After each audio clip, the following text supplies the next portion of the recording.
Habari, Bwana asifiwe. Kwa majina naitwa James Godfrey.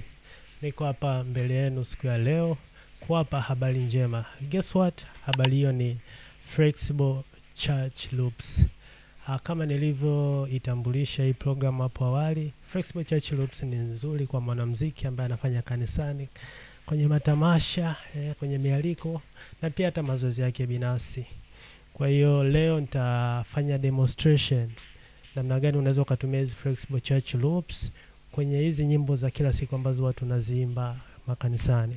Leo nitatumia wimbo wa Zoravu ambao unaenda kwa jina la Sauti ya Imani. So tutaanza kwanza kuplay wimbo bila kutumia Flexible Church Loops. Tusikilize.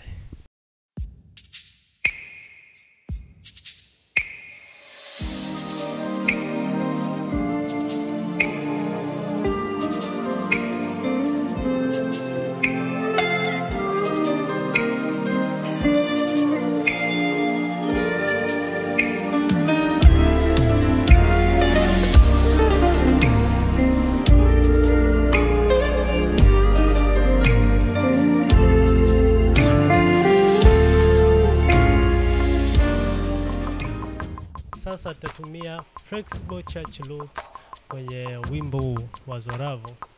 Alafu tusikilize namna gani hizi Flexible Church Loops zinavyoweza kuleta mchango kwenye rhythm pamoja na kuweka bend pamoja.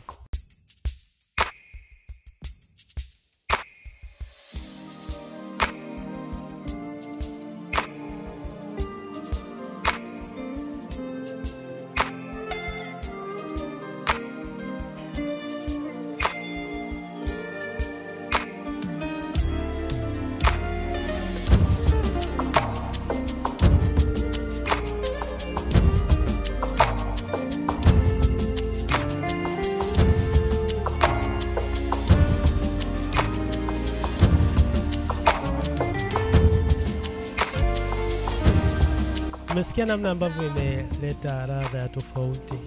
Hiyo ndio Flexible Church Loops. Tell your neighbor Flexible Church Loops. Hizi Flexible Church Loops zinapatikana, zipo na watu wengi wamekuwa wakizichukua. Watu wengi wamekuwa wakiwasiliana na mimi kwa ajili ya kuzichukua, kuzipata na kutumia hata makanisani kwao. Kama unahitaji, msikilizaji wa leo, take your time, go DM, unijulishe kwa ujumbe mfupi. Then nitakupa mwongozo mzima wa kuzipata. Karibu.